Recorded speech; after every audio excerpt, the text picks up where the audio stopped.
2010 में हम लगभग 80% सीटें जीते थे, लेकिन उनको कन्फ्यूजन हो गया कि वह प्रधानमंत्री बन सकते हैं और उन्होंने अपना गठबंधन तोड़ा। अकेले सरकार उनकी बन पाई क्योंकि वह 115 सीट जीते हुए थे और अपने सरकार के नेतृत्व में खुद चुनाव लड़ा। केवल 36 स्थानों पर उनकी जमानत जब्त हुई और 2 सांसद बने।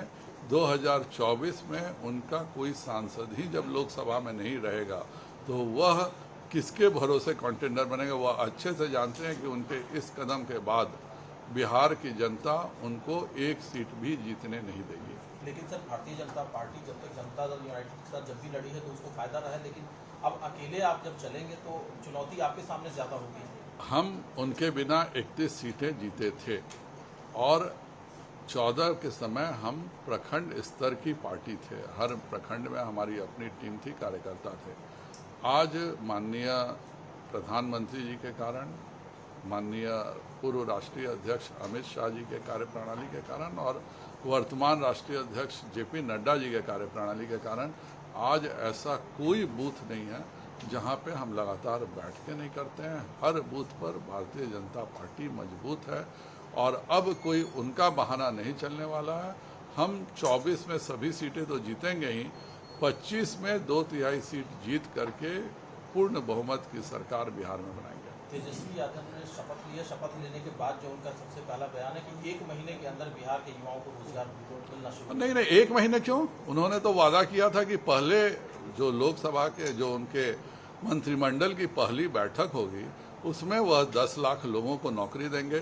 तो मैं उम्मीद कर रहा हूँ, आज शपथ लिए हैं, कल मंत्रिमंडल की जब बैठक में बैठेंगे तो कल पहले 10 लाख लोगों को नौकरी मिलेगी।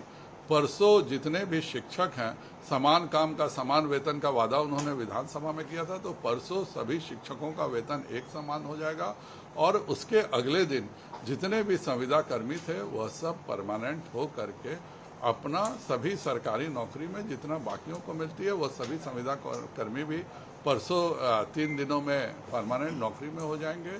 मैं उनको पूरी शुभकामनाएं देता हूं। मुझे पूरा विश्वास है कि तेजस्वी जी कम से कम नीतीश जी की तरह पलटू नहीं बनेंगे और यह जो तीनों वादे उन्होंने विधानसभा में किए थे वह तीनों वादों को अगले 3 दिन में पूरा करेंगे। एक सवाल है, और जिस व्यक्ति का नाम बहुत ज्यादा लिया गया जदयू की तरफ से कि आरसीपी सिंह को आगे करके तोड़ने की कोशिश की जा रही थी, क्या आरसीपी सिंह की कोई भूमिका आने वाले समय में भारतीय जनता पार्टी में रहेगी?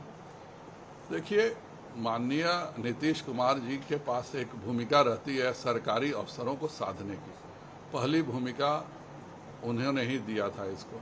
आज वह भूमिका वह बदल करके एक मनीष वर्मा करके उड़ीसा के IAS कैडर थे, उनको रिजाइन कराया है। वह भूमिका दी है, उनको कैबिनेट मंत्री का दर्जा दिलाया है कि अब यह सारे सरकारी अफसरों को फिक्स करेंगे।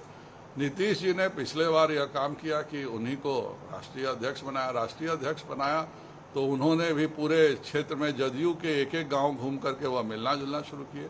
तो यह नीतीश जी को कहीं ना कहीं नागवार गुजरी होगी। 3 साल बाद हो सकता है कि अब मनीष वर्मा जी को भी वो अगले साल राष्ट्रीय अध्यक्ष बना दे और 3 साल बाद फिर उसका बहाना करके फिर किसी पार्टी को तोड़ दे। लेकिन बिहार की जनता अब नीतीश जी से ऐसा थक चुकी है कि न 2024 में यह कोई सीट जीत पाएंगे, न 2025 में इनकी कोई सीट होगी। हमें नहीं मालूम है, वह तो उनके पार्टी के हैं, वह उनके पार्टी से इस्तीफा दिए, उनके राष्ट्रीय अध्यक्ष हैं। जिनके राष्ट्रीय अध्यक्ष हैं उनसे तो पूछिए। लेकिन 1-2 बातें बिल्कुल झूठ बोली जा रही है। पहला कि हमने अपने मर्जी से बनाया था। नीतीश कुमार जी ने खुद फोन करके कहा था कि आरसीपी एक मंत्री बनेंगे तो आरसीपी बनेंगे और तब गृह मंत्री जी ने उस समय बुला करके आरसीपी से बात की थी। यह सरासर झूठ बोल रहे हैं। 1.5 साल में क्या उन्होंने एक पत्र भी लिखा क्या कि हम आरसीपी को नहीं चाहते हैं?